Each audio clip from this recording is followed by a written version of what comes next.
Bismillahirrahmanirrahim.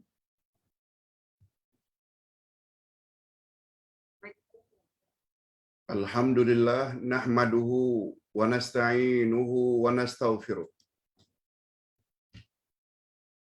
Wa na'udzu billahi min shururi anfusina wa min sayyiati a'malina. Man yahdihillahu fala mudilla lahu wa man yudlil fala hadiya lahu. Asyhadu an la ilaha illallah wahdahu la syarika lah wa asyhadu anna Muhammadan abduhu wa rasuluh la nabiyya ba'dah. Allahumma salli wa sallim ala nabiyyina Muhammad wa ala alihi wa sahbihi ajma'in amma ba'd. Hadirin dan hadirat serta para pemirsa yang saya hormati, Assalamualaikum warahmatullahi wabarakatuh. Alhamdulillah, kita bersyukur kehadiran Allah Azza wa Jalla. Sebagaimana kita umumkan sebelum ini, hari ini kita akan memulai pelajaran kita dengan tafsir surah Al-Kahfi. Karena kelas akidah berdasarkan buku 1, buku 2 dan buku 3 telah tamat. Sebenarnya kita juga akan ikuti dengan kelas akidah. Hanya saja buku yang Ustaz tulis sedang dicetak dan belum selesai. Di bawah tajuk ayat-ayat iman. Ayat-ayat iman ada 2 juzuk. Juz yang pertama membahas tentang lebih kurang 45 ayat-ayat iman. Yang kesemuanya ada 89. Kita terpaksa bagi 2 karena terlalu tebal. Juz yang pertama mengandungi ayat-ayat iman. Sebanyak 45 ayat-ayat iman. Dan selebihnya nanti pada juz yang kedua. Menjelang selesainya buku tersebut dicetak, untuk sementara kita pakai buku ini dulu buat pertama kali. Mudah-mudahan kita akan mendapat fadilat dan kelebihan surah ini. Ustaz baca sedikit sebagai mukaddimah. Pengantar dari penulis, yaitu Ustaz. Alhamdulillah, segala puji milik Allah yang maha mengetahui, lagi maha bijaksana. Segala ucapannya benar belaka. Maknanya ucapan Allah benar belaka. Sebab Allah berfirman pada ayat 2 dari surat Al-Baqarah, A'udzubillahi minasyaitonirrajim. Dzalikal kitabu la raiba fi hudal lil muttaqin. Inilah kitab Al-Quran, tiada ada keraguan sedikit pun di dalamnya, pedoman bagi orang-orang yang bertakwa. Pada ayat 147 Al-Baqarah, Al-haqqu mir rabbik fala takunanna minal mumtarin. Kebenaran adalah segala yang datang dari Tuhanmu. Oleh sebab itu jangan kamu ragu-ragu lagi. Selawat dan salam untuk Nabi Muhammad sallallahu alaihi wasallam, penghulu para nabi. Barang siapa yang dalam hidupnya yang sementara ini di dunia menjadikan Al-Quran dan As-Sunnah sebagai pedoman hidupnya, maka dia dijamin tidak akan sesat untuk selama-lamanya. Lan tadillu abada. Bila dalam hidup mereka jadikan Quran dan Sunnah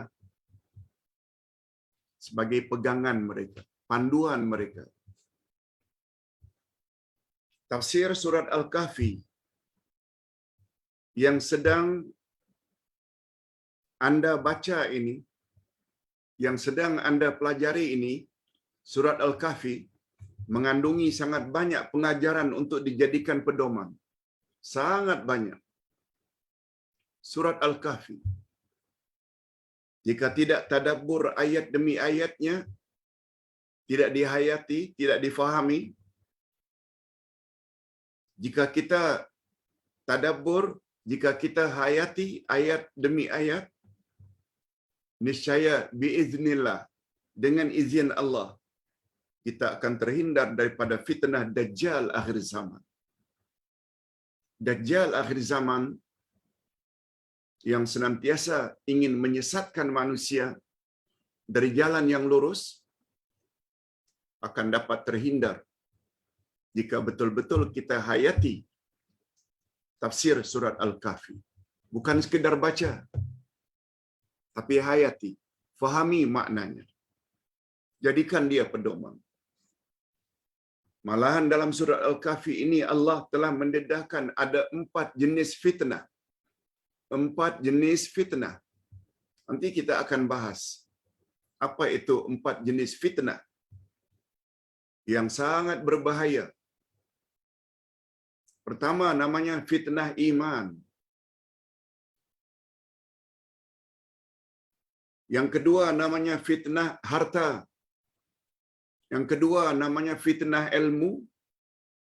Dan yang keempat, fitnah kekuasaan. Dan lebih daripada itu, Allah Subhanahu wa taala lengkap pula dengan solusi. Allah sebut pula solusi, jalan keluar untuk terlepas dari keempat-empat fitnah tersebut. Semua ada dalam surah Al-Kahfi. Atau bagaimana cara untuk mengatasi setiap fitnah tersebut.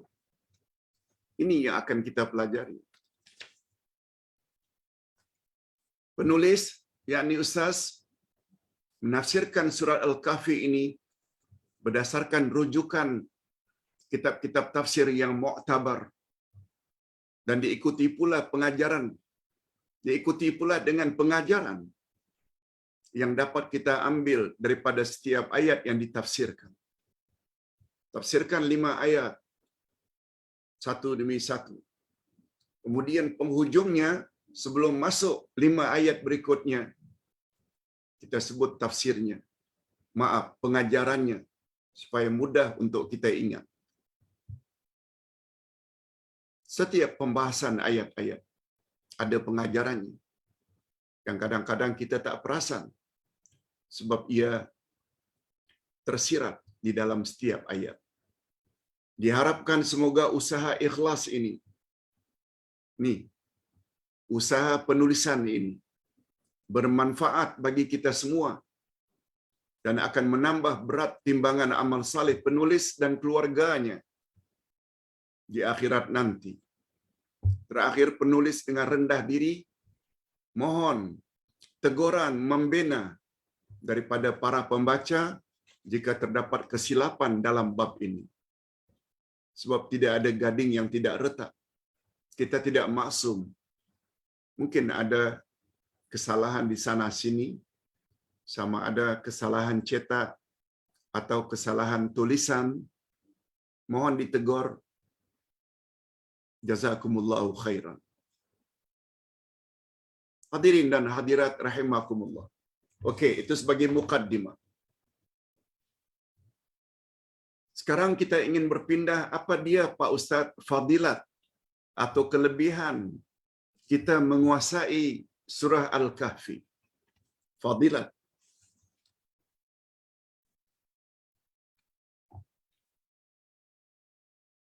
Di antara fadilat surah Al-Kahfi disebut oleh Nabi sallallahu alaihi wasallam dalam beberapa hadis. Coba antara lain muka surat 3 daripada Abu Sa'id Al-Khudri radhiyallahu anhu, katanya bahwa Rasulullah sallallahu alaihi wasallam telah bersabda, Man qara'a suratal kahfi kama unzilat kanat lahu nuran yaumal qiyamah min maqamihi ila Makkah. Wa man qara'a asyara ayatin min akhiriha thumma kharada dajjal lam yusallat alaihi. Rawahu Muslim. Kita bila disebut fadilat, kelebihan sesuatu, tidak boleh reka-reka, sebab dia menyangkut perkara gaib. Itu sebabnya Ustaz selalu tegur, mana-mana Ustaz,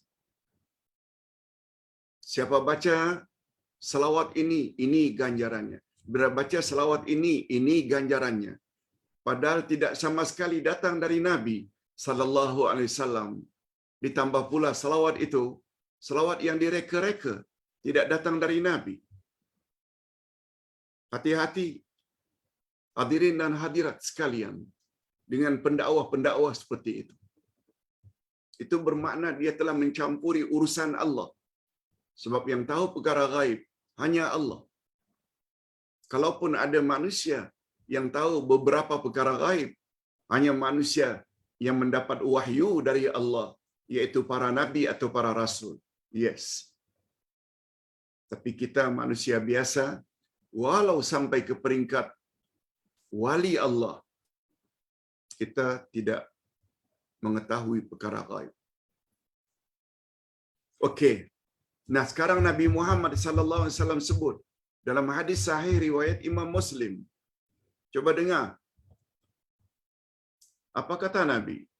Barang siapa membaca surah Al-Kahfi sebagaimana ia diturunkan, yaitu dari ayat 1 hingga ayat 110, maka baginya cahaya pada hari kiamat. Maka baginya cahaya pada hari kiamat dari tempat berdirinya hingga ke Mekah.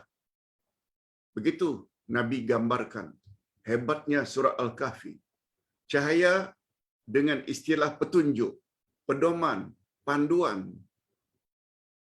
Dan barang siapa membaca 10 ayat terakhir daripada surat Al-Kahfi, kemudian Dajjal akhir zaman muncul, maka dia, yakni Dajjal, tidak dapat dikuasainya, tidak dapat menguasainya.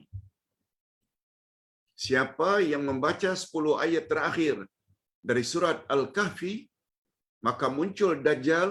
Dajjal tidak dapat menguasai orang yang mengamalkan 10 ayat terakhir dari surat Al-Kahfi. Hadis riwayat Imam Muslim. Nah, hadirin dan hadirat rahimakumullah.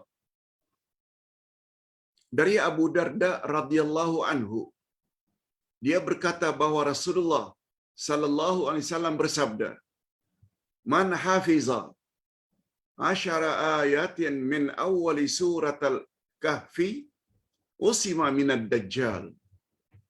Juga riwayat Imam Muslim. Siapa yang menghafal 10 ayat pertama dari surat Al-Kahfi, maka dia akan terlindung dari Dajjal. Dia akan dilindungi oleh Allah daripada pengaruh Dajjal akhir zaman. Hadis riwayat Imam Muslim nombor 809. Dalam riwayat lain disebutkan daripada 10 terakhir surat Al-Kahfi. Sama ada 10 ayat yang terakhir, atau 10 ayat yang terakhir, atau 10 ayat yang pertama, semuanya berperanan dapat melindungi kita dengan izin Allah dari godaan Dajjal akhir zaman. Dalam riwayat yang lain, hendaklah dibaca pada malam atau hari Jumaat. Nah, ada pula hadis yang lain menyebut, siapa membaca surah Al-Kahfi pada hari Jumaat atau malam Jumaat, maka ganjarannya begini dan begitu. Disebut oleh Nabi. Nabi tidak sebut tentang surat Yasin. Bagus baca surat Yasin, tapi jangan khaskan malam Jumaat saja. Malam Rabu, malam Khamis, malam Ahad, malam Jumaat sekali-sekala, tapi menghaskan malam Jumaat saja disebut oleh Nabi fadilatnya sangat besar. Surat Al-Kahfi. Oh, panjang umpamanya. Boleh baca habis maghrib hari Khamis, sebab hari dalam Islam bermula dari maghrib hari sebelumnya. Itu namanya malam Jumaat. Baca agak 20 ayat. Sebelum tidur baca 10 ayat berikutnya. Habis subuh baca 30 ayat. Sebelum Jumaat baca 30 ayat. Habis Jumaat baca lagi 25 ayat. Dan tamatkan sebelum masuk maghrib. Selesai 110 ayat. Pokoknya hari Jumaat. Hari-hari lain juga boleh. Tapi yang paling istimewa surah Al-Kahfi bila dibaca pada hari Jumaat atau malam Jumaat. Disebut oleh Nabi. Hampir seluruh Nabi, bukan hanya Nabi Muhammad, mewasiatkan kepada umatnya masing-masing agar memohon perlindungan kepada Allah daripada fitnah Dajjal. Sebab peranan Dajjal untuk memesongkan, untuk menyesatkan manusia.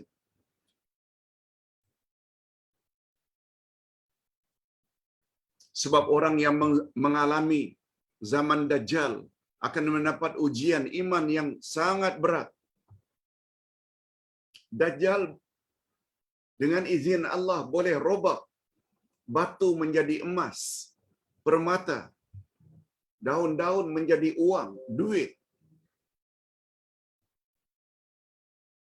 Orang yang tidak kuat iman, tidak mustahil pada waktu itu akan mempertuhankan Dajjal. Semua Nabi mengingatkan kaumnya agar jangan terpengaruh dengan pengaruh Dajjal. Selain hadis di atas yang berisi pesan agar kita membaca surah Al-Kahfi agar terhindar daripada Dajjal, Rasulullah sallallahu alaihi wasallam juga suruh kita membaca, memohon pada Allah dalam salat sebelum salam. Ini doanya yang diajar oleh Nabi daripada Abu Hurairah radhiyallahu anhu. Hadis diriwayatkan oleh Imam Bukhari dan Imam Muslim, muttafaqun alaih. Apa kata Nabi? Apa sabda Nabi? Idza tashahhada ahadukum falyasta'iz billah min arba'. Apabila salah seorang kamu bertasyahud, maknanya tasyahud akhir pada penghujung salat fardu, maka hendaklah dia memohon perlindungan kepada Allah dari 4 perkara. Ini doanya. Allahumma inni a'udzubika min azabi jahannam wa min azabil qabri wa min fitnatil mahya wal mamat wa min syarri fitnatil masihid dajjal. Ya Allah, kami mohon perlindungan daripada azab neraka jahanam dan azab kubur. Dah 2. Kami juga mohon dilindungi ya Allah dari fitnah hidup dan mati. Dah 3. Dan yang keempat, ya Allah, kami mohon dilindungi daripada fitnah Dajjal akhir zaman. Hadis riwayat Bukhari dan Muslim. Okey. Setelah kita bahas tentang fadilat atau kelebihan surah Al-Kahfi, baru kita masuk bahagian berikutnya, yaitu tentang jenis-jenis fitnah yang kita sebut tadi dalam mukaddimah. Apa dia, Pak Ustaz? Ini dia. Jenis-jenis fitnah. Di dalam surat Al-Kahfi terdapat 4 jenis fitnah yang akan berlaku dan cara untuk mengatasinya atau solusi bagi masing-masing fitnah tersebut. Ini dia fitnah tersebut. Sebelum itu bagus juga kalau Ustaz sebut bahawa Ustaz pernah sebut sebelum ini. Juga Ustaz dah tulis ke arah memahami Quran dan As-Sunnah. Ada dua fitnah. Ada yang masih ingat?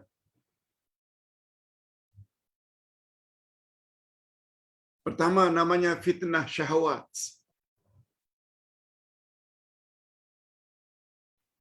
Yang kedua namanya fitnah syubhat.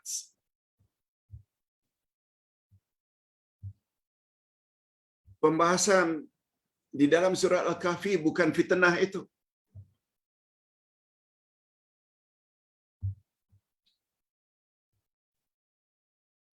Fitnah syahwat penyebabnya adalah karena terlalu ikut hawa nafsu. Nafsu yang ingin kaya raya. Akhirnya rasuah, mencuri, merompak.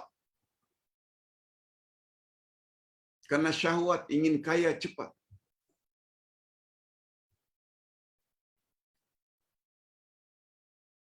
Perasaan seks yang tidak terkawal.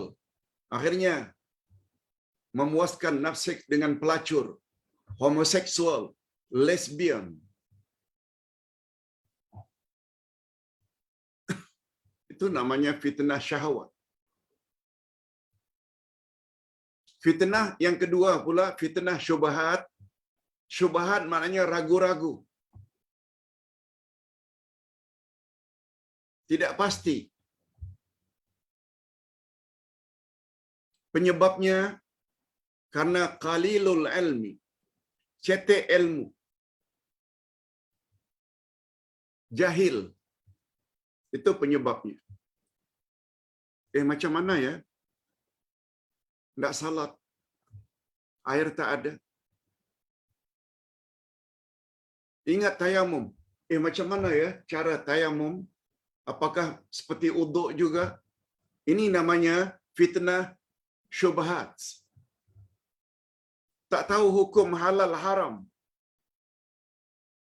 Itu syubhat. Itu sebabnya kata Nabi. Apa kata Nabi?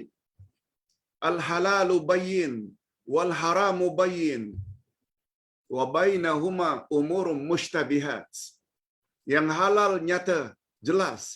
Yang haram jelas dan nyata. Bila bercampur antara halal dan haram, itu dia syubhat.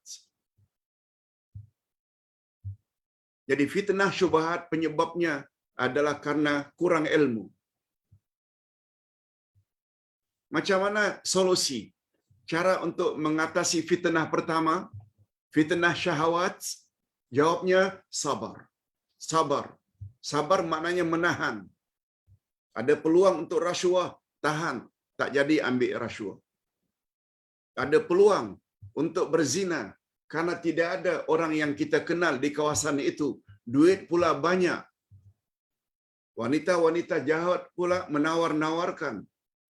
Kita tahan, tak mau. Sabar. Cara untuk mengatasi fitnah syahwat. Nah, fitnah syubhat pula, fitnah yang kedua, macam mana cara untuk mengatasinya Pak Ustaz? Jawabnya, yakin. Bila kita yakin, tak timbul kita ragu-ragu.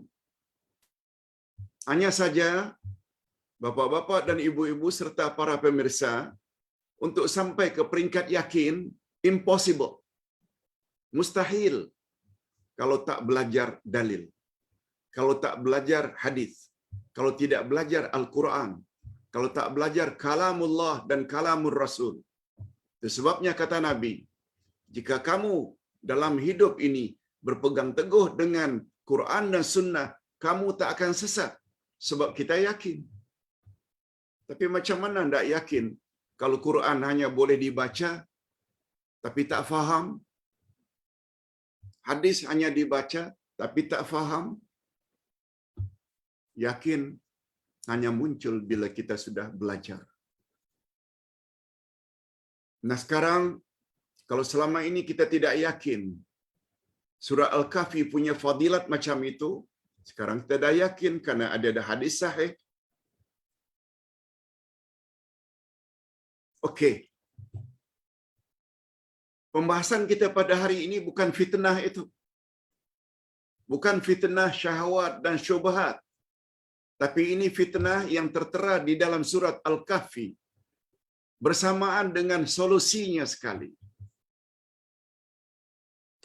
Kalau tak sempat pembahasan tentang solusi, kita akan bahas next week. Minggu hadapan insya-Allah. Sekarang kita kena tahu dulu fitnah yang 4 itu apa Pak Ustaz? Pertama,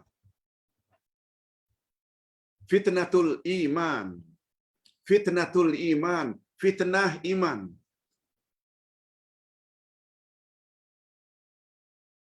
Fitnah jenis ini yakni fitnah iman dikisahkan oleh Allah dari ayat 14 hingga ayat 18 dari surah Al-Kahfi. Kita belum tafsirkannya. Itu nanti sampai kepada bab tafsir. Ini baru mukaddimah. Dari ayat 14 hingga ayat 18, 5 ayat, dia mengandung Allah menceritakan tentang fitnah iman. Yang ringkasannya lebih kurang begini. Pertama, sekelompok anak muda yang dipanggil dengan Ashabul Kahfi yang beriman. Mereka hidup di zaman raja yang zalim. Raja itu bernama Raja Dekianus. Allah ceritakan. Itu sebabnya surah ini namanya Surat Al-Kahfi. Allah menceritakan tentang beberapa orang pemuda yang beriman pada Allah. Sebab Raja Dekianus ini zalim. Dia menyembah berhala. Lalu diperintahkan pada 1 tahun ada hari-hari tertentu semua rakyatnya mesti menyembah bersama dia. Tetapi beberapa orang pemuda keluar dari barisan tersebut. Membuat kelompok. Dengan kata lain, menyampah, benci dengan perbuatan Dekianus dan rakyatnya. Kelompok inilah beberapa orang yang disebut dengan Ashabul Kahfi. Mereka adalah pemuda-pemuda yang beriman. Sebagaimana firman Allah, innahum fityatun amanu birabbihim. Mereka terdiri dari pemuda-pemuda yang beriman kepada Tuhan mereka. Okey. Ringkasan yang kedua. Masih lagi tentang fitnah iman. Ashabul Kahfi menawarkan Islam sesuai dengan apa yang mereka yakini, tetapi ditolak oleh Raja Dekianus yang zalim itu. Ditolak oleh raja. Pemuda itu ingin berdakwah Tuhan yang sebenarnya ini. Yang ketiga, mereka dikejar-kejar lalu berlindung di sebuah gua. Dalam bahasa Arab, Al-Kahf itu adalah gua. Macam kef, batu kef. Hampir-hampir. Kef, kahf. Dalam bahasa Arab, kahf. Kahfi. Kef. Maknanya gua. Lalu ditidurkan oleh Allah selama 309 tahun. Mereka ditidurkan oleh Allah dalam gua. Ini ringkasan saja ya. Detailnya nanti, perinciannya nanti itu dalam tafsir. Nah, ringkasan yang keempat tentang fitnah iman ini, ketika bangkit kembali setelah ditidurkan 309 tahun, Ashabul Kahfi dibangkitkan balik oleh Allah Subhanahu Wa Taala dalam keadaan negeri itu sudah berubah dan penduduknya beriman dan mempunyai raja yang adil. Dekianus dah mati dah. Maklum 300 tahun lebih.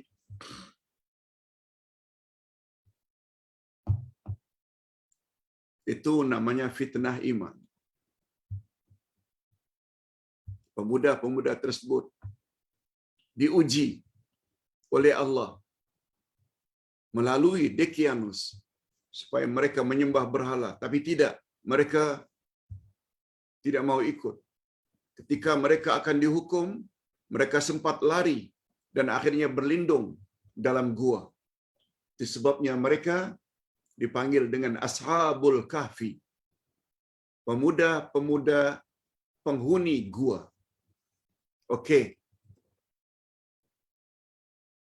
Nah, sekarang kita berpindah kepada fitnah yang kedua.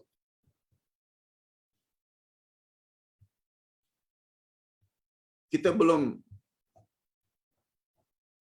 membahas masalah solusi, makhraj, jalan keluar untuk lari atau bebas daripada fitnah iman. Itu pembahasan minggu hadapan insya-Allah. Nah, fitnah yang kedua namanya fitnatul mal. Fitnah harta. Harta juga boleh jadi fitnah. Ingat ya, makna fitnah ujian. Allah menguji kita melalui iman. Itu sebabnya Ustaz selalu sebut-sebut.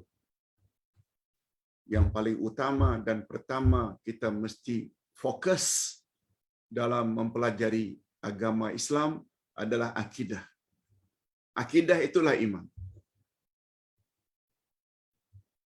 Berapa banyak orang yang hanya beribadat tapi imannya tidak dijaga dengan baik, akhirnya syirik, dan gara-gara syirik hancur semua amal mereka, tidak diterima oleh Allah.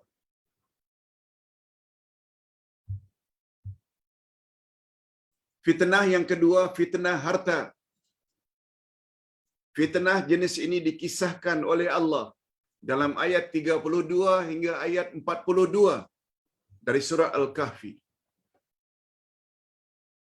Apa yang Allah ceritakan dalam ayat-ayat tersebut? Ringkasannya begini.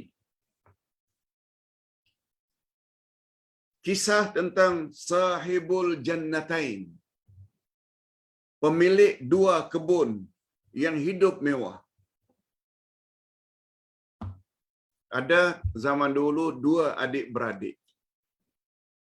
Yang satu kaya raya karena dia memiliki dua kebun yang sangat subur. Hidup dengan mewah. Tapi sayangnya pemilik kebun ini mengingkari nikmat Allah dan melupakan Allah, tak percaya pada hari kiamat. Disebabkan apa? Karena harta yang banyak. Itu namanya fitnah harta. Dia terlena dengan kemewahan hidup. Dia terlena dengan kemewahan hidup. Walaupun sudah diperingatkan oleh saudaranya. Terlena dengan kemewahan. Itu sebabnya harta disebut oleh Allah dalam banyak ayat bahwa harta adalah fitnah. Antara lain surat At-Taghabun, Allah berfirman, "Innama amwalukum wa auladukum fitnah Sesungguhnya hartamu dan anak-anakmu itu adalah fitnah. Cara Allah nak menguji. Allah sebut pada ayat yang ke-9 dari surat Al-Munafiqun. Ya ayyuhalladzina amanu la tulhikum amwalukum wala auladukum an zikrillah. Hei orang-orang yang beriman, jangan hendaknya kamu dapat dilalaikan oleh hartamu dan anak-anakmu dari mengingati Allah.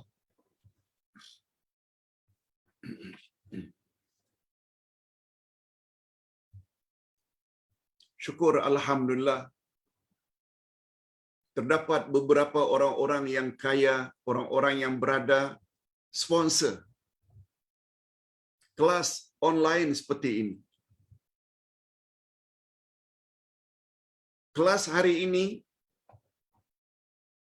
disponsor oleh seseorang. Tak perlu disebut nama orang tersebut. Orang yang berada dapat dimanfaatkan kelas ini oleh ramai ribuan orang. Ini namanya orang tersebut tidak dapat dipengaruhi oleh kekayaan. Jumaat sore juga ada Zoom yang disponsor oleh seseorang yang cukup kaya. Tak perlu kita sebut nama orang tersebut. Ini di antara contoh orang-orang yang tidak dapat dilekakan oleh harta.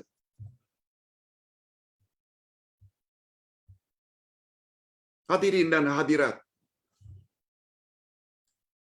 Jadi si abang mempunyai kebun yang sangat luas, hidup mewah, tapi sayangnya tidak pandai bersyukur terhadap nikmat Allah. Ia diperingatkan oleh adiknya yang hidup miskin tapi beriman. Ini dia poin yang keempat.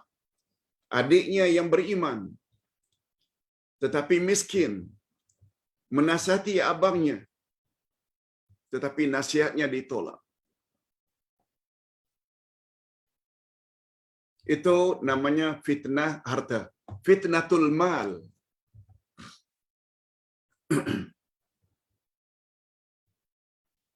Kita berpindah kepada fitnah yang ketiga. Ini yang Ustaz sebut dalam tazkirah menjelang Jumaat, pada hari Jumaat 2 hari yang lalu. Sebelum khutbah, Ustaz minta untuk memberi tazkirah. Ustaz dah sebut dah sebelum ini fitnah iman. Macam mana solusi mengatasinya. Yang kedua, fitnah harta. Macam mana solusinya. Dan 2 hari yang lalu, Jumaat, fitnah ilmu pengetahuan. Macam mana untuk mengatasinya. Yang dalam bahasa Arab disebut dengan fitnatul ilmi. Fitnah ilmu.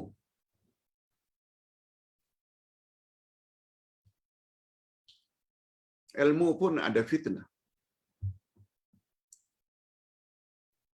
Berapa banyak orang-orang yang berilmu jadi sombong. Menganggap semua orang bodoh. Berapa banyak orang yang menuntut ilmu, tujuannya tidak ikhlas, semata-mata untuk mengalahkan orang lain, untuk berbangga-bangga supaya dikatakan orang alim. Itu semua termasuk fitnah ilmu. Coba kita tengok keringkasannya. Apa itu fitnah ilmu? Kisah ini diterangkan oleh Allah di dalam ayat 72 hingga 80 dari surat Al-Kahfi. 72 hingga 80. Di antara ringkasannya, fitnah ilmu pengetahuan ini, Nabi Musa alaihi salatu wassalam, Nabi Musa, pernah suatu hari mendakwa bahwa beliaulah orang yang paling alim di atas muka bumi. Lalu Musa ditegur oleh Allah directly. Semua kita tahu Musa punya kelebihan yang tak ada pada rasul yang lain. Hatta Nabi Muhammad sallallahu alaihi wasallam tidak memiliki kelebihan itu yang Allah telah berikan kepada Musa sehingga beliau mendapat gelaran Kalimullah, orang yang boleh bercakap directly dengan Allah. Tak perlu ada perantaraan malaikat. Lalu begitu Musa mendakwa, akulah orang yang paling alim, akulah orang yang banyak ilmu pengetahuan di atas muka bumi. Lalu Allah tegur, tidak, wahai Musa, ada lagi orang yang lebih alim dari kamu. Poin yang kedua, Allah mengingatkan Musa bahwa ada lagi insan yang lebih alim daripada dia. Siapa dia? Ini poin berikutnya. Insan tersebut bernama Khidir. Dan Musa dengan tawadhu belajar kepada Khidir. Ini semua fitnah ilmu.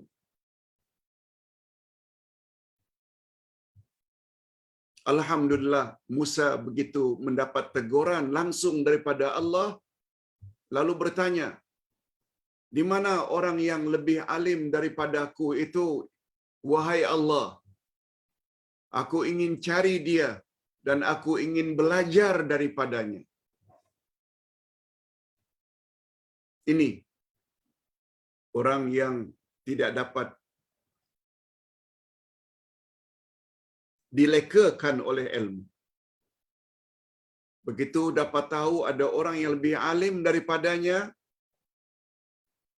langsung dia bertanya kepada Allah, mana orang itu, ya Allah, supaya aku boleh belajar daripadanya. Lalu Allah Subhanahu wa taala beritahu kepada Musa, orang itu kau akan dapati di pertemuan dua lautan.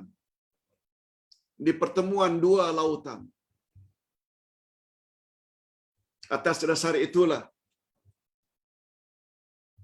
Musa alaihi salam menemui Khidir di pertemuan dua lautan dan bersedia berguru kepadanya.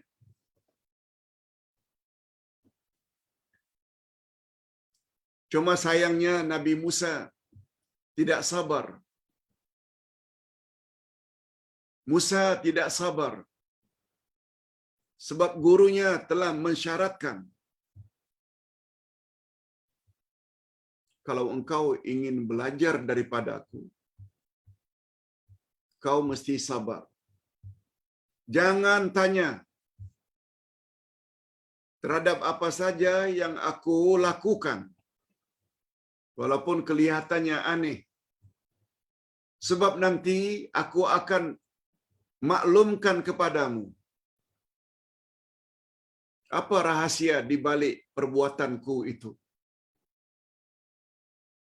Khidir akan beritahu, cuma ada masanya.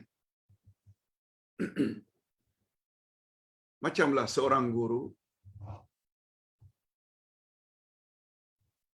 memberitahu kepada muridnya, kalau Ustaz sedang mengajar, jangan bertanya. Jangan angkat tangan. Jangan bising. Jangan berbual. Kalau ingin bertanya, nanti bila dah selesai bahagian akhir, Ustaz akan jawab apa yang kamu ingin tanyakan. Itu syarat. Namun demikian, walaupun Musa bersedia memenuhi syarat-syarat tersebut, tapi beliau kecundang karena tidak sabar. Setiap perbuatan Nabi Khidir ditanya. Nabi ingatkan, Nabi Khidir ingatkan, aku kan sudah cakap, kau tidak akan sabar. Minta maaf, saya lupa. Nabi Khidir buat lagi perkara yang aneh, ditanya lagi. Aku kan sudah cakap bahwa engkau tidak akan sabar. Nah, maafkan aku, wahai Khidir, aku tidak akan bertanya lagi. Dan andai kata aku bertanya lagi, nah ketika itu silakanlah. Kau nak tinggalkan aku, tak boleh bersama kamu lagi, terserah kamu. Ini dia adab-adab dalam menuntut ilmu. Musa kurang sabar dengan sikap Khidir yang dianggapnya banyak melakukan perkara-perkara yang aneh. Antara lain perahu dirosakkan dindingnya. Musa bertanya, mengapa engkau rosakkan dinding yang boleh mengakibatkan penumpang lainnya nanti akan mati lemas? Sampai ke destinasi, jumpa anak kecil, dibunuhnya anak kecil yang tak berdosa. Musa tanya lagi, mengapa anak kecil yang tak berdosa kau bunuh? Khidir ingatkan lagi, kan aku dah kata, jangan tanya. Sampai ke destinasi yang lain, mereka diminta untuk diangkat atau dijadikan sebagai tetamu dan diberi makan. Tapi negeri itu orangnya bakhil, lokek. Mereka tidak dilayan, tak diberi makan. Berjalan dan berjalan, jumpa dinding pagar yang condong. Lalu Nabi Khidir perbetulkan dinding yang condong. Musa tanya lagi, mengapa engkau bantu negeri yang penduduknya lokek, bakhil? Nah, kali itu barulah berpisah antara Khidir dengan Musa. Banyak sebenarnya pengajaran yang dapat kita ambil. Ini hanya keringkasan. Detailnya nanti itu dalam tafsir. Nah, kita sampai ke fitnah yang terakhir. Fitnatus sultah, yaitu fitnah kekuasaan. Pertama, fitnah iman. Yang kedua, fitnah harta. Dan yang ketiga, fitnah iman, ilmu pengetahuan, iman, harta, ilmu, dan yang terakhir, fitnah kekuasaan. Berapa banyak orang yang dulunya baik, tapi setelah berkuasa, salah gunakan kuasa. Zalimi rakyat sesuka hati. Ambil duit rakyat. Rasuah. Dan lain-lain. Itu termasuk di dalam fitnatus sultah. Dari kata sultan, penguasa. Kisah ini pula, yaitu fitnah kekuasaan, tercantum dalam ayat 90 hingga 100. 90 hingga 100 dari surat Al-Kahfi. Yang ringkasannya lebih kurang begini. Zulkarnain, raja yang adil dan gemar menyebarkan kebenaran ke seluruh negeri. Dia pergi ke timur, ke barat, menyampaikan kebenaran, menolong orang susah. Namanya Zulkarnain. Zulkarnain diangkat oleh Allah sebagai raja.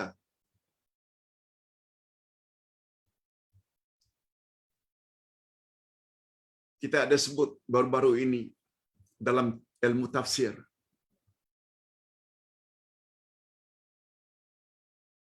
Ketika menafsirkan kisah antara Nabi Ibrahim dengan Namrud. Raja yang menguasai dunia ini ada 4. 2 raja yang beriman. Siapa mereka? Nabi Sulaiman dan Zulkarnain. Ini 2 raja yang beriman, yang menguasai seluruh dunia. 2 lagi kafir. 2 lagi kafir. Siapa 2 yang kafir itu yang memerintah seluruh dunia? Namrud, yang dipanggil dengan sahibun nari wal ba'udah, yang empunya api dan nyamuk. Kita dah jelaskan semalam. Dia gunakan api untuk membakar Nabi Ibrahim. Dia mati gara-gara nyamuk yang masuk dalam hidungnya. Namrud. Dan yang kedua Bakhtansar. Bakhtansar. Mengapa tak masuk Firaun, Pak Ustaz? Firaun tidak menguasai seluruh dunia. Hanya Mesir saja. Yang kita maksudkan yang menguasai seluruh dunia ini ada 4. 2 beriman, yaitu Nabi Sulaiman dan Zulkarnain. Ini yang akan kita bahas nanti. Yang 2 lagi kafir, Namrud dan Bakhtansar. Okey. Kita fokus kepada fitnah kekuasaan. Di antara ringkasannya dari ayat 90 hingga 100, Zulkarnain raja yang adil dan gemar menyebarkan kebenaran ke seluruh negeri. Dialah yang tolong penduduk satu negeri yang terancam oleh Ya'juj dan Ma'juj dengan membuat tembok atau pagar di antara 2 gunung. Nanti kisah itu kita akan bahas di dalam tafsir. Yang kedua, Zulkarnain bertemu dengan suatu kaum yang sangat primitif, yang hidup di zaman batu dan sukar dipahami ucapan mereka. Tak boleh difahami. Tapi Zulkarnain diberi oleh Allah ilmu sehingga mampu memahami. Sebagaimana Nabi Sulaiman diberi oleh Allah ilmu dapat memahami bahasa binatang. Begitu juga Zulkarnain. Ingat, ilmu adalah milik Allah. Allah tidak bagi kita kecuali ilmu yang sangat sedikit. Nanti Ustaz akan bahas dalam pertanyaan. Sebab ada yang bertanya, kononnya begini. Nanti sesi yang kedua menjawab soalan.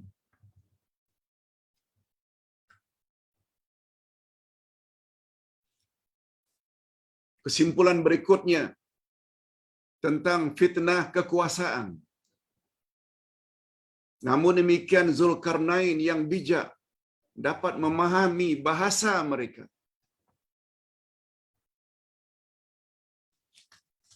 Menunjukkan bahwa Zulkarnain itu raja yang beriman. Karena Allah Subhanahu wa taala benarkan, bolehkan Zulkarnain untuk buat apa saja terhadap rakyatnya. Tapi Zulkarnain jawab, "Ya Allah, aku akan berbuat baik kepada orang-orang yang beriman. Dan aku akan siksa mereka apabila mereka itu kufur di dunia. Yang selanjutnya engkau siksa mereka di akhirat nanti." Komen itu memberi isyarat Zulkarnain adalah raja yang beriman. Yes. Walaupun Zulkarnain sangat perkasa, namun beliau tetap meminta bantuan kaum tersebut. menunjukkan tawaduk. Ketika membuat tembok antara dua bukit atau dua gunung, Zulkarnain minta bantuan daripada rakyatnya untuk merakit besi-besi di antara dua. Kemudian Zulkarnain curahkan tembaga dari atas. Akhirnya terbenalah satu tembok yang sangat tinggi dan sangat kokoh, tak dapat ditembusi. Nah, yang terakhir, Zulkarnain membuat dinding pemisah antara kaum itu dengan Ya'juj dan Ma'juj. Hadirin dan hadirat, berakhirlah masa sesi pertama, yaitu tentang topik pembahasan kita pada pagi ini, yaitu Fadilat Surat Al-Kahfi,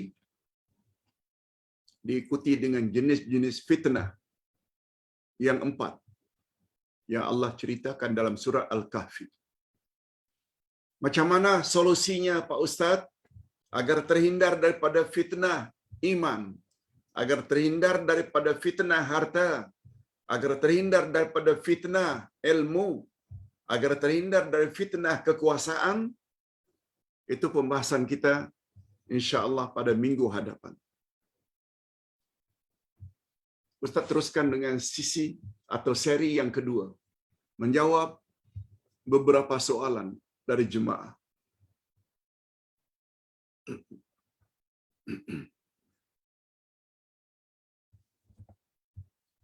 Ada 2 soalan saja.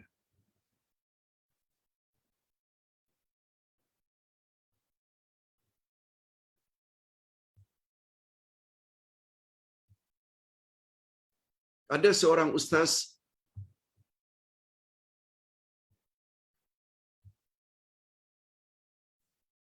yang menceritakan bahawa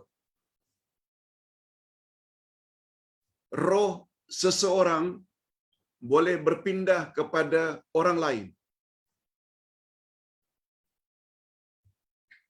Tak perlulah ustaz sebutkan di sini wajah ustaz tersebut.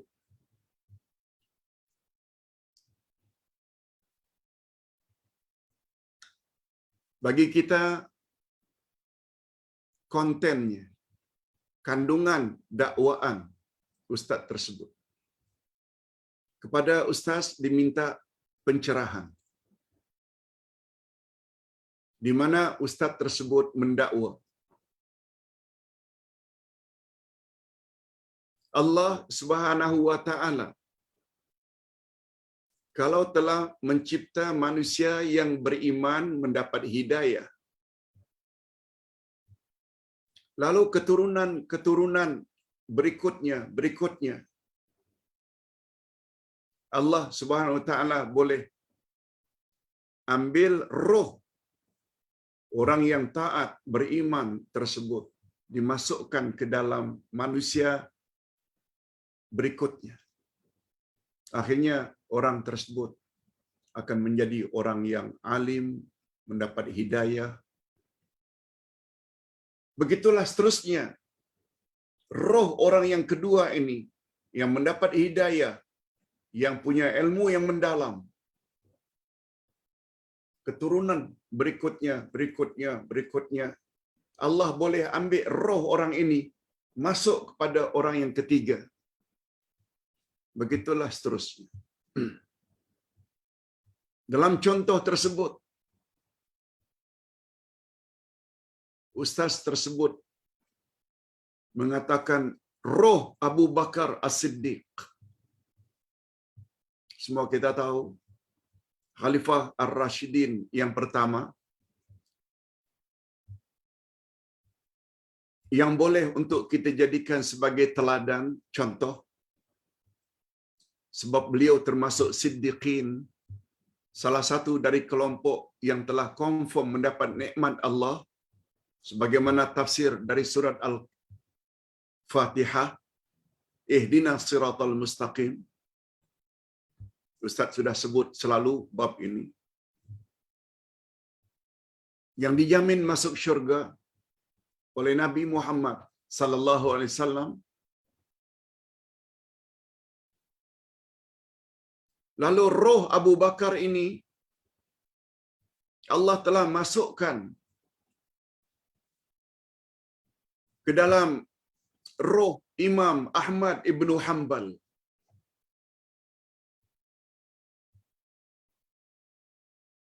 Lalu roh Imam Ahmad ibnu Hanbal, salah seorang imam mazhab yang cukup berpegang kepada sunnah Nabi sallallahu alaihi wasallam, yang disebut dengan mazhab Hambali.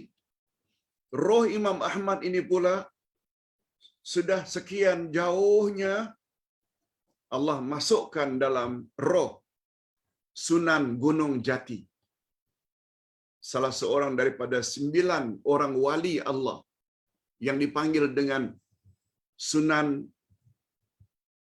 Gunung Jati, salah seorang daripada Wali Songo. Wali Songo maknanya wali 9 yang muncul di Indonesia. Beliau dimasukkan oleh Allah ke dalam salah seorang dari Wali Songo, Sunan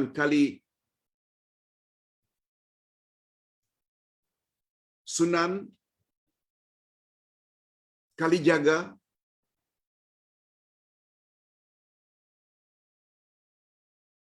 roh Imam Ahmad. Begitulah seterusnya. Hadirin dan hadirat, sebenarnya bagi pandangan Ustaz, bila ada ceramah-ceramah macam itu, masalah roh ini,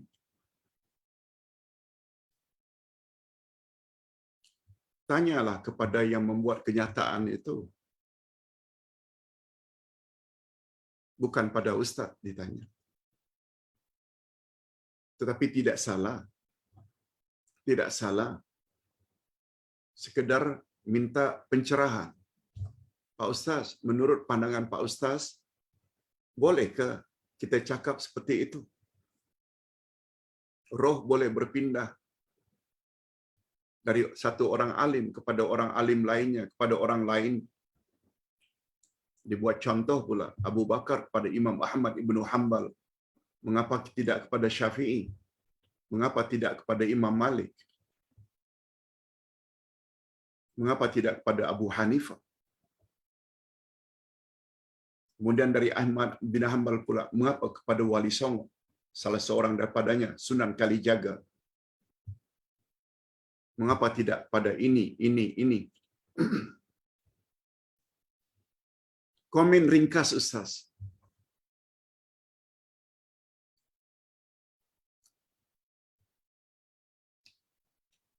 Allah Subhanahu wa taala berfirman pada ayat 185 Al-Isra. Surat Al-Isra ayat 185. Kalau kita betul-betul faham Al-Quran, Allah berfirman, A'udzubillahi minasyaitonirrajim. Yas'alunaka 'anir ruh. Qulir ruhu min amri rabbi. Wa ma utitum minal ilmi illa qalila. Artinya, mereka bertanya kepadamu, hei Muhammad, tentang roh. Jawab olehmu, wahai Muhammad, roh adalah urusan Tuhanku. Lalu Allah beri alasan. Mengapa mesti jawab macam itu? Roh urusan Tuhanku. Apa alasan yang Allah sebut setelah itu? Wa ma utitum minal ilmi illa qalila. Sebab kamu tidak diberi ilmu kecuali sedikit sekali. Macam kuku hitam itu, yang ujung itu. Nabi Muhammad sallallahu alaihi wasallam yang boleh diberitahu oleh Allah apa saja yang Allah ingin beritahu sebab beliau terima wahyu. Pun Allah kata jangan jawab bila orang tanya kepadamu tentang roh. Sebab manusia tidak diberi ilmu oleh Allah kecuali qalila, sedikit sangat. Nah sekarang kita bercakap roh Abu Bakar pindah pada Imam Ahmad Ibn Hanbal, pindah kepada Imam Sunan Kalijaga. Dari mana ini? Dalilnya dari Quran dan Sunnah Nabi. Tidakkah itu bermakna anda telah memperkatakan sesuatu yang anda tak tahu? Nabi Muhammad pun tak tahu. Padahal Nabi Muhammad boleh cakap. Kalau Allah berkehendak untuk memberitahu. Tapi Allah larang Nabi Muhammad jawab bila orang tanya tentang roh. Sebab roh itu adalah urusan Tuhanku. Urusan Allah. Kemudian Allah beri alasan. Sebab kamu tidak diberi ilmu kecuali sedikit sangat.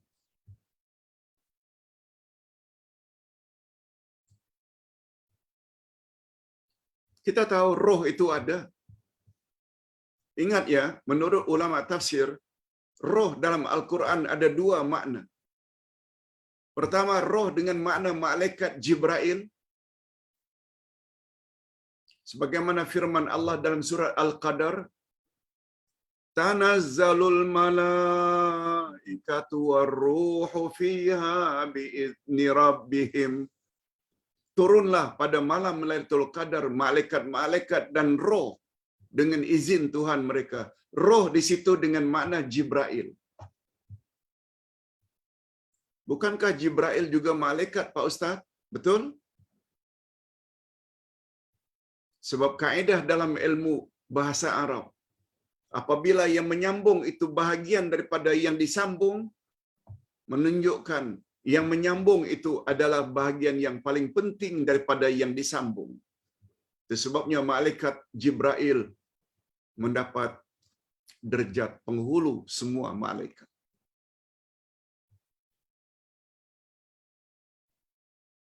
Adapun roh yang kedua dengan makna nyawa. Dengan adanya roh, manusia jadi hidup. Bila roh dicabut, manusia mati.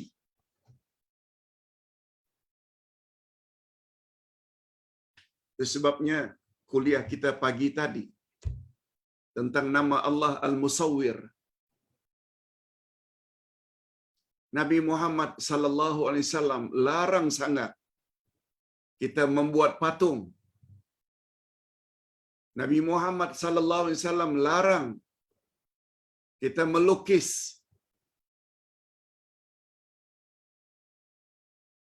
Benda-benda yang bernyawa. Melukis manusia, melukis binatang. Orang tersebut, kata Nabi, orang yang paling berat mendapat azab pada hari kiamat ialah orang yang melukis makhluk-makhluk yang ada nyawa, yang ada roh. Manusia ke, binatang ke.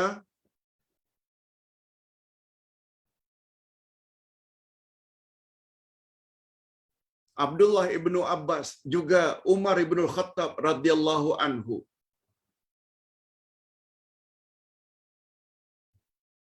memberitahu kepada kita, kecuali kalau ingin melukis, lukislah yang tidak bernyawa. Gunung ganang, suasana lautan ketika matahari akan terbenam dengan cahayanya, sawah ladang di bukit, di lerengnya dengan sawah yang begitu cantik pemandangannya, silakan. Sebab itu semua yang tidak bernyawa tak ada masalah. Tapi yang bernyawa, no. Ini diambil daripada nama Allah Al-Musawwir, yang dapat mengadakan bentuk sesuatu. Itu sebabnya kata Nabi, malaikat tidak akan masuk rumah yang di dalamnya ada patung. Siapa yang membuat patung yang bernyawa, makhluk yang bernyawa, seperti ayam, kucing, manusia, di akhirat nanti Allah akan suruh dia, patung-patung yang dia buat itu, supaya menyiksa orang yang melukis atau yang membuat patung. Itu pelajaran kita pada pagi tadi, kuliah subuh. Nama Allah Al-Musawwir. Sila nanti dengar YouTube-nya. Akan dikirim oleh tim ke dalam grup. Penting dan mustahak untuk kita tahu. Okey, berbalik kepada pertanyaan. Boleh juga Ustaz kita bercakap tentang roh? Kalau Nabi Muhammad sallallahu alaihi wasallam saja dilarang. Bila ada orang tanya kepadamu tentang roh, jawab, roh adalah urusanku. Itu memberi isyarat aku tak boleh jawab. Nah, ada sekarang seorang ustaz yang pandai mengarang-ngarang, kononnya roh Abu Bakar boleh masuk kepada roh Imam Ahmad ibnu Hanbal. Roh Imam Ahmad ibnu Hanbal yang mulia dan berilmu tinggi itu dimasukkan oleh Allah ke dalam roh Sunan Kalijaga. Dari mana semuanya itu kita tahu? Tidakkah itu bermakna kita telah mencampuri urusan Allah? Okey, itu jawaban Ustaz. Jangan percaya dengan dakwaan-dakwaan semacam itu.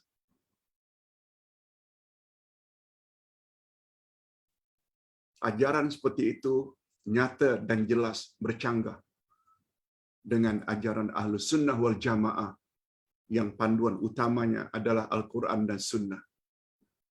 Ustaz berkenaan kalau bercakap tak lain tak bukan guru saya cakap, guru saya cakap, guru saya cakap. Guru saya itu siapa? Alim macam mana pun tidak maksum. Ikutilah nasihat Imam Asy-Syafi'i. Bila pendapat aku bercanggah dengan hadis yang sahih, campak olehmu pendapatku ke dinding. Ambil hadis yang sahih. Yang kita perlu ambil tu Quran dan hadis yang sahih. Bukan cakap guru. Islam agama ilmu. Bukan agama keturunan atau agama nenek moyang. No. Yang terakhir, yang kedua. Pak Ustaz, Rasul sallallahu alaihi wasallam menyuruh agar kita memberi salam sama ada orang itu kita kenal atau kita tidak kenal. Betul? Apa maknanya Pak Ustaz? Apakah itu memberi isyarat kita boleh beri salam pada orang kafir? Mohon pencerahan. Okey. Hadis Nabi sallallahu alaihi wasallam sangat banyak menggalakkan kita memberi salam. Ustaz baca dulu ayat Quran.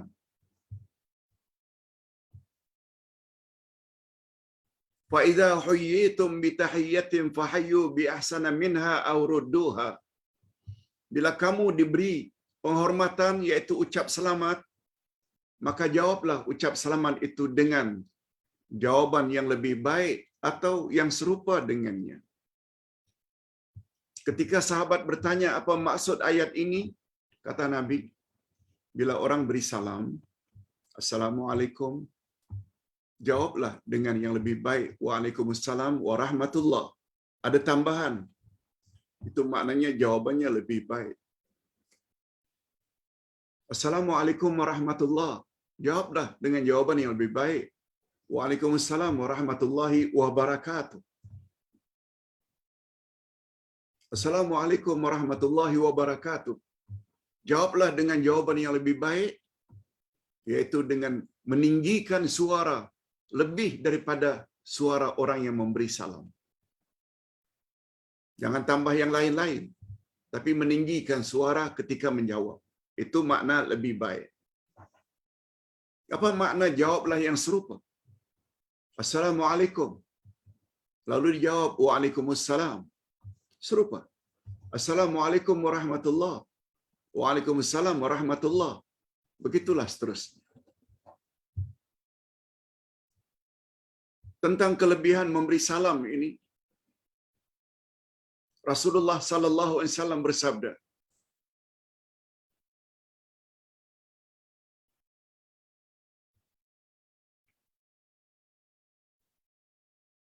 "At'imut ta'am, wasilul arham, wa abshus salam, wa tayyibul kalam, wa sallu bil laili wan nasu niyam, tadkhulul jannata bisalam." Gemar-gemarlah kamu memberi orang lain makan. Satu, at'imut ta'am, beri makan orang lain. Wasilul arham, hubungkan silaturahim. Yang kedua. Yang ketiga, wa abshus salam, ucapkanlah salam kepada orang lain. Wa tayyibul kalam, cakaplah dengan kata-kata yang baik-baik. Dan yang kelima, wa sallu bil laili wan nasu niyam, lakukanlah salat malam ketika orang sedang tidur. Jika 5 perkara ini kamu lakukan, kamu layak masuk syurga dengan selamat. Hadirin dan hadirat,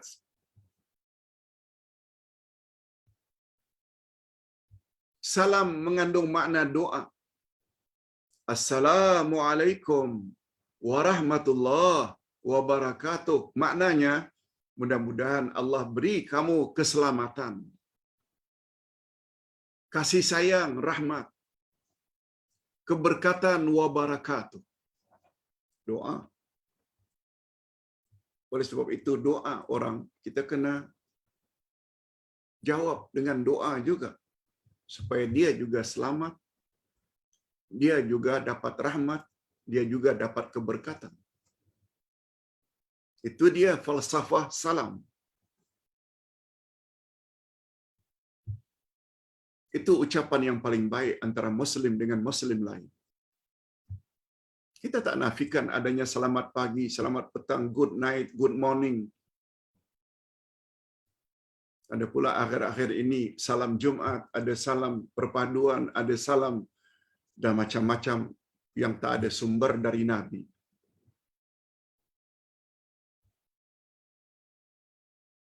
Persoalannya, boleh tak kita memberi salam pada orang kafir? Tapi Nabi tadi dah sebut, beri salamlah kamu kepada orang yang engkau kenal atau engkau tidak kenal. Ia memberi makna orang kenal atau tidak kenal dari kalangan orang Islam.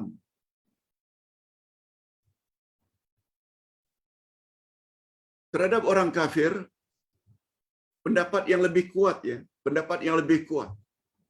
Jangan beri salam. Sebab salam itu salah satu daripada al-asma'ul husna, nama Allah.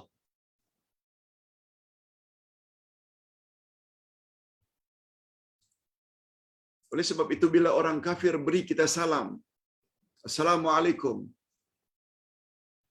kita hanya boleh jawab Waalaikum tanpa menambah salam. Waalaikum. Untuk kamu juga. Sebab pernah terjadi di zaman Aisyah, di zaman Rasulullah, ada orang Yahudi memberi salam. Kedengaran oleh Aisyah bukan Assalamualaikum, tapi Yahudi itu memberi salam dengan Assalamualaikum tanpa alif lam. Assalamualaikum. Sam itu maknanya racun. Sam juga maknanya mati. Seolah-olah matilah kamu. Lalu Aisyah pun menjawab, Waalaikumsalam, kamu juga mati. Lalu Nabi SAW tegur Aisyah, jangan cakap macam itu ya Aisyah. Tapi ya Rasulullah, dia cakap, Assalamualaikum, matilah kamu, racunlah kamu. Lalu aku jawablah, Waalaikumsalam, racun untukmu, matilah kamu. Sekali lagi Rasulullah kata, jangan. Kalau tidak jawab, jawab saja wa'alaikum. Untuk kamu juga. Jadi seolah-olah Rasulullah sallallahu alaihi wasallam larang kita memberi salam pada orang kafir. Lalu apa kaitannya Pak Ustaz? Beri salamlah kepada orang yang engkau kenal atau orang yang tidak kenal. Kita akan tahu secara zahirnya orang itu Islam ke tak Islam ke. Lebih-lebih lagi di Malaysia. Boleh dikatakan setiap orang Melayu itu adalah orang Islam. Tidak semua orang Melayu di Malaysia kita kenal. Itu maksudnya. Kau kenal ke Muslim itu atau kau tak kenal, beri salam. Sedangkan orang kafir kan kita tahu dari jenis mana, dari suku mana yang pada umumnya kafir. Jangan beri salam. Okey, itu penjelasan dari Ustaz. Mudah-mudahan ada manfaatnya. Sebelum Ustaz akhiri, ada sedikit pembetulan. Semalam ketika Ustaz menjawab pertanyaan tentang bacaan-bacaan Yasin, Surat Al-Kahfi, Ustaz tersilap ketika menyebut surat yang digalakkan untuk kita baca pada hari Jumaat, Surat Al-Kahfi. Ustaz tersebut Surat Yasin. 2 kali Ustaz tersilap. Padahal maksud Ustaz Surat Al-Kahfi, sebagaimana yang Ustaz jelaskan tadi. Adapun tentang Surat Yasin, dibaca pada hari Jumaat, tidak ada dalil dari Nabi. Bila ingin dibaca, boleh. Yang mustahak, jangan. Hanya malam Jumaat saja baru kenal Surat Yasin. Malam-malam lain tidak. Nah. Besar fadilat membaca Surat Yasin. Rasulullah bersabda, Man qara'a Yasin fi lailatin fa asbaha maghfuran lah, atau kama qala. Siapa membaca Surat Yasin pada suatu malam, maka sebelah paginya Allah ampun dosa-dosanya. Tanpa menyebut Jumaat. Baca malam Rabu boleh, baca malam Ahad boleh, baca malam Isnin boleh, sesekali baca malam Jumaat juga boleh. Sebab yang dilarang oleh Nabi, la takhussu, jangan kamu khaskan saja malam Jumaat. Tetapi tentang Surat Al-Kahfi, Nabi ada mention, sangat bagus bila dibaca pada hari atau malam Jumaat. Mudah-mudahan dapat difahami dan tidak tersalah faham. Terima kasih kepada Puan yang memberi koreksi tersebut. Mudah-mudahan Puan diberkati oleh Allah Azza wa Jalla. Kalau tak salah, kekeliruan itu terletak pada penghujung. Pada jam 1 jam 37 minit. 1 jam 37 minit. Sebab keseluruhannya 1 jam 40 minit pelajaran semalam.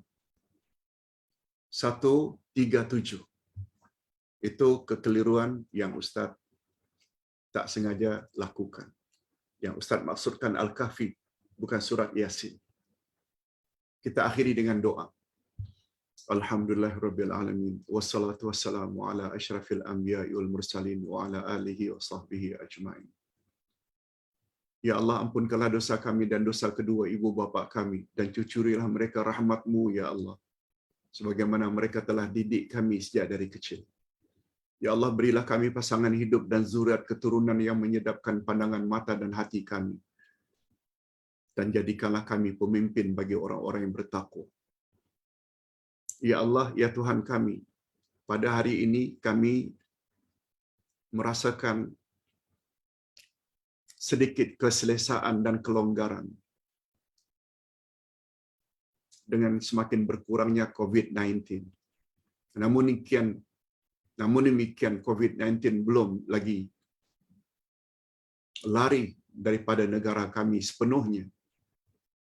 Oleh sebab itu, ya Allah, selamatkanlah kami daripada segala bentuk musibah termasuk COVID-19. Jangan Engkau tambah-tambahkan lagi seperti 2 tahun lebih yang kami alami sebelum ini, sehingga kami dapat mengadakan hubungan silaturahim antara sesama kami dengan lebih leluasa. Disebabkan COVID-19, kami akhirnya tidak dapat saling mengunjungi, bersilaturahim secara fizikal. Ya Allah, ya Tuhan kami, perlihatkanlah kepada kami kebenaran akan kebenarannya dan beri kami kekuatan zahir dan batin untuk melaksanakannya. Ya Allah, ya Tuhan kami, tambahkanlah kami ilmu yang bermanfaat, rezeki yang halal lagi diberkati, dan amal yang diterima. Allahumma hasibna hisaban yasira. Ya Allah, hisabkanlah kami di akhirat nanti dengan hisab yang ringan, cukup dengan menunjuk kitab catatan amalan, lalu kami dipersilakan untuk memasuki syurga-Mu. Wa sallallahu ala nabiyyina Muhammad wa ala alihi wa sahbihi ajma'in, walhamdulillahirabbil alamin. Subhanakallahumma wa bihamdik, asyhadu an la ilaha illa anta, astaghfiruka wa atubu ilaik. Assalamualaikum warahmatullahi wabarakatuh.